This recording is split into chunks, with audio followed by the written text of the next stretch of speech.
De Criciúma a Criciúma, capítulo 16. No 15, ao me reportar sobre Henrique Lage, de quem recebi preciosas informações do ex-prefeito Rui Ilse, eu dizia que ele fora prefeito municipal de Imbituba. Errei. O prefeito de Imbituba foi o seu lugar-tenente, o seu procurador plenipotenciário, Álvaro Catão. Álvaro Catão, um cidadão que nasceu no Rio de Janeiro e viveu de 1896 a 1941. Este sim foi prefeito, à época superintendente do município de Imbituba. Ele foi deputado constituinte em 1928. Ele gerenciou a organização Henrique Lage e a Estrada de Ferro Dona Teresa Cristina a partir de 1919. Ele foi presidente, e essa é uma novidade, da CBD, Confederação Brasileira de Desportos, de 1933 até 1936. Essa CBD ela foi fundada em 1914, né? E funcionou com esse nome até 1979, quando passou a ser a CBF, a que administra o futebol do Brasil atualmente. Ele foi, o Álvaro Catão, o primeiro prefeito de Imbituba. Eu falava aí que ele foi o prefeito superintendente. À época, esse era o título do prefeito municipal. Foi depois 3 vezes deputado estadual. E quando se fala de Imbituba, há que se lembrar o seguinte: antes de ser o município de Imbituba, havia o distrito de Henrique Lage, que é a atual Imbituba.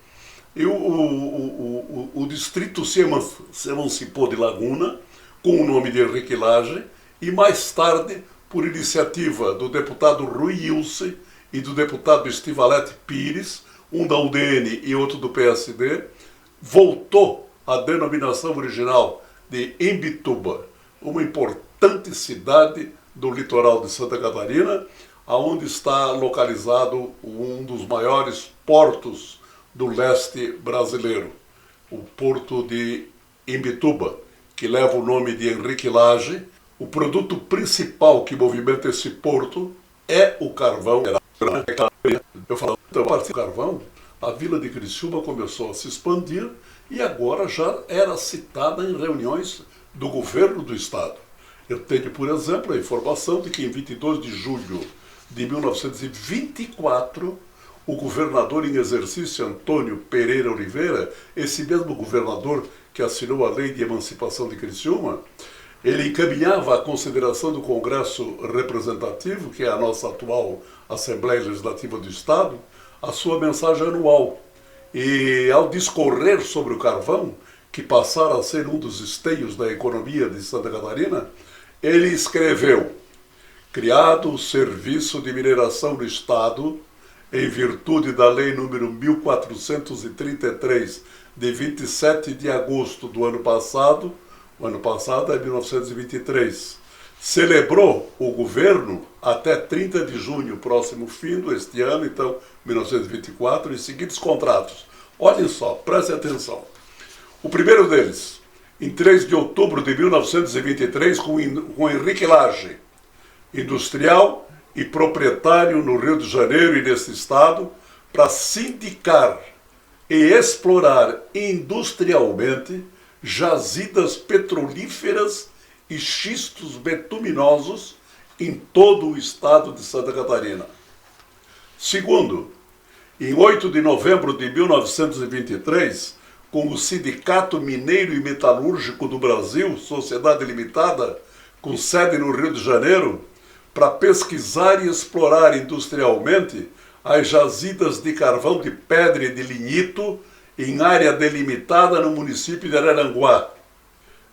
Nesse ano, 1924, 1923, Criciúma era distrito de Araranguá.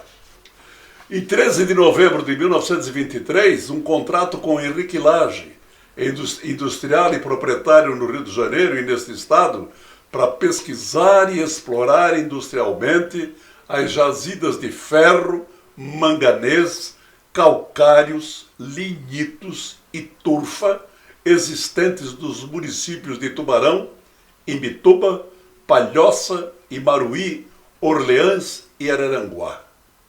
Em 13 de novembro de 1923, foi celebrado um contrato com a Companhia Nacional de Mineração de Carvão Barro Branco. E essa era a denominação da mineração que havia no município, hoje município de Lauro Miller, e de propriedade de Henrique Lage. Com sede no Rio de Janeiro. Interessante que ela minerava aqui, em Lauro Miller, mas com a sede no Rio de Janeiro, para pesquisar e explorar industrialmente jazidas carboníferas no território do município de Araranguá, excluídas as zonas concedidas a outrem anteriormente. Mas está aqui a concessão para exploração do carvão, por exemplo, em Criciúma, porque Criciúma, eu volto a lembrar, pertencia ao município de Araranguá. Em 10 de dezembro de 1923, o Estado celebrou contrato com a Carbonífera Próspera Limitada, com sede em Criciúma, município de Araranguá, para explorar industrialmente jazidas de carvão de pedra ou lignito em área delimitada no município de Araranguá. De novo se refere a Araranguá, mas na realidade a pesquisa era feita em Criciúma. Em 19 de maio de 1924, foi celebrado entre José Donnell, banqueiro residente no Rio de Janeiro, ou empresa que organizar, para a exploração de hulha em áreas delimitadas nos municípios de Uruçanga, Laguna e Araranguá. Então havia um grande interesse dos grandes empresários do Brasil em pesquisar e depois explorar o carvão de pedra que existia e que existe, né, em nossa região. O 7º contrato foi celebrado em 19 de maio de 1924 com a Companhia Brasileira Carbonífera de Araranguá. Pela primeira vez aparece o nome da CBCA. Sociedade Anônima. A CBCA era a Sociedade Anônima, com sede no Rio de Janeiro. A sede da CBCA era a cidade do Rio de Janeiro, capital federal. Ela recebia, eu repito, em 19 de maio de 1924, autorização para a exploração da hulha em zonas delimitadas no município de Araranguá. Bem aqui de Criciúma. A área delimitada, a zona delimitada, era essa do município de Araranguá. Não é uma história fantástica? E as coisas foram acontecendo e Criciúma foi crescendo. E olha, eu tomo a liberdade de trazer à tona o número de empresas que em 1942 operavam na cidade de Criciúma. Olha a potência que tomou, né, a força que tomou a industrialização do carvão mineral em nossa cidade, que em 1942 nós tínhamos 58 empresas minerando em Criciúma. É verdade que umas delas eram responsáveis por 80% da cota de carvão comercializado com a Companhia Siderúrgica Nacional ou com o governo federal. E os outros 20% elas entregavam para empreiteiros que se distribuíam em todo o território do município de Criciúma. Mas, volto a repetir, em 1942, 58 empresas mineravam no município de Criciúma, dando conforto a muitas famílias, dando emprego a muitas pessoas, dando renda e conforto, enfim, né, a tantas pessoas que passavam a depender da extração do carvão mineral em nosso território. Então nós tínhamos, repito, em 1942, olhem só, a CBCA, que era dirigida pelo senhor Heriberto Ilse, mais tarde nosso governador do estado, a Companhia Carbonífera Metropolitana, o diretor era o senhor Arthur Bianchini. O Arthur Bianchini era um ex-combatente da Segunda Guerra Mundial. Essa Companhia Carbonífera Metropolitana, eu já disse num programa atrás, que é o mais longevo CNPJ que nós temos na cidade. porque a Companhia Carbonífera Metropolitana sucede à Companhia Metropolitana de Colonização, que tinha sede em Nova Veneza e que agora está em Criciúma. Perfeito? A Companhia Carbonífera Catarinense, que era dirigida por Luiz Lazarim, Alfredo Bortoluzzi e Pedro Benetton. O Alfredo Bortoluzzi foi prefeito plenipotenciário de Criciúma.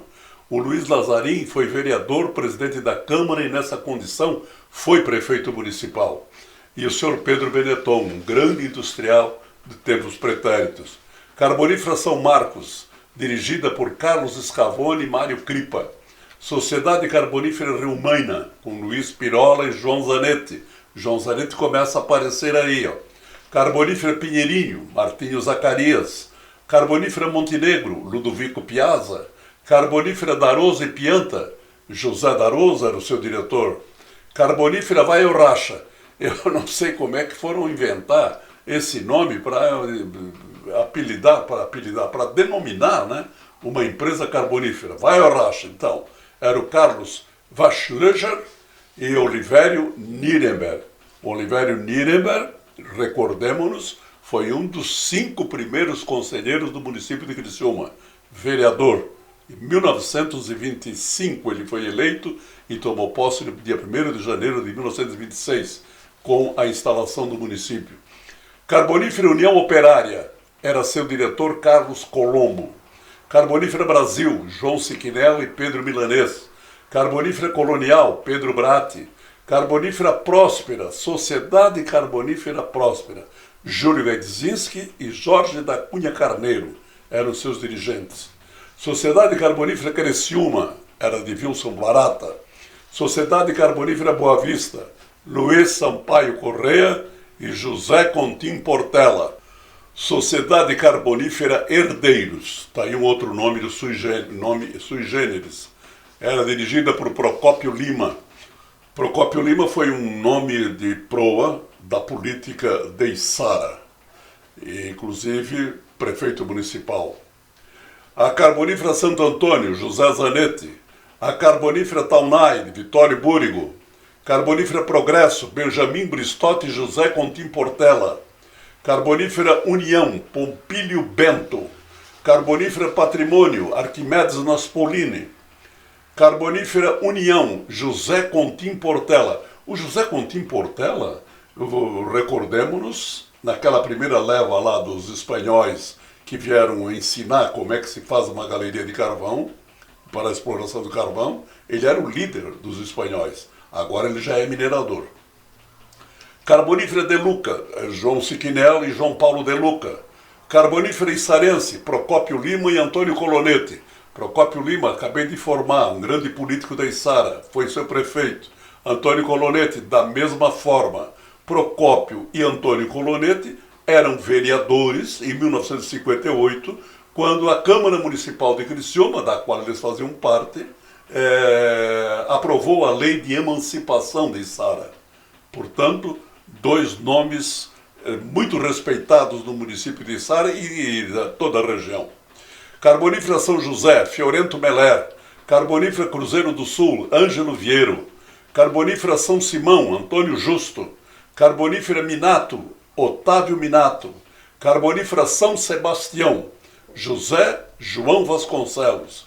Carbonífera Dias, Arcelino Dias e Dionísio Freitas. Olha o seu Dionísio Freitas, aquele grande, aquele mega empresário, né? O criador da Secrisa e suas subsidiárias. Ele aparece como minerador aqui, ó, em 1942, sócio de Arcelino Dias da Carbonífera Dias. Sociedade Carbonífera Castro Maia, era de Edgar da Cunha Carneiro e Agenor Machado. Sociedade Carbonífera Santos Dumont, Otávio Minato e Ercílio Lima. Sociedade Carbonífera Rio de Pedra, Manuel Gonçalves da Silva. Sociedade Carbonífera Aurora, Fioravante Triquês. Depois vem a Carbonífera Aliança, Antônio José Roque. Carbonífera Esplanada, Antônio de Costa. Carbonífera Silvio Siquinel, era administrada por Jorge Siquinel. Carbonífera Vitório Búrigo, o próprio dirigia aquela empresa. Carbonífera Guglielmi, Santos Guglielmi era seu diretor. E aqui está o sócio permanente de Dionísio Freitas, no mundo mais contemporâneo, aparecendo pela vez primeira, em 1942, dirigindo a Sociedade Carbonífera Guglielmi. Carbonífera Castelã Martinhago, era do Eugênio de Bona Castelã, seu diretor. Carbonífera Benetton Siquinel, Pedro Benetton era o diretor. Carbonífera Ercílio Lima, o Ercílio Lima, seu diretor. Silvestre Martinhago, o Tadeu Silvestre e o Luiz Martinhago eram seus diretores. Carbonífera Zanoli, era dos irmãos Zanoli. Carbonífera Minato e Rovares, Frederico Minato era o seu diretor. Carbonífera Floresta, Alberto Save Mondo. Montanha Carbonífera, Ernesto Lacombe e Francisco Meller. Mina Celeste Zilli e Dionísio Milioli. Mina Angeloni, Elias Angeloni era seu diretor e recordemos-nos que Elias Angeloni foi prefeito do município de Criciúma. Mina Boa Vista, Paulo Bernardo Rovares. Mina João Siquinel, seu João Siquinel era o seu diretor. E Mina João Casagrande, o seu João Casagrande era o seu diretor. Esta era a força empresarial de Criciúma no segmento carbonífero em 1942. Para termos ideia, hoje apenas temos uma carbonífera em operação. É a Carbonífera Metropolitana. Ainda assim, ela opera em municípios diversos, menos no de Criciúma, onde não se faz mais a extração de carvão mineral. Dito isso, eu agradeço a atenção que me foi dispensada e convido o prezado ouvinte para me dar a honra da sintonia no próximo capítulo, o capítulo 17. Oportunamente estaremos no ar novamente. Fica a todos e a cada um, um abraço do meu tamanho.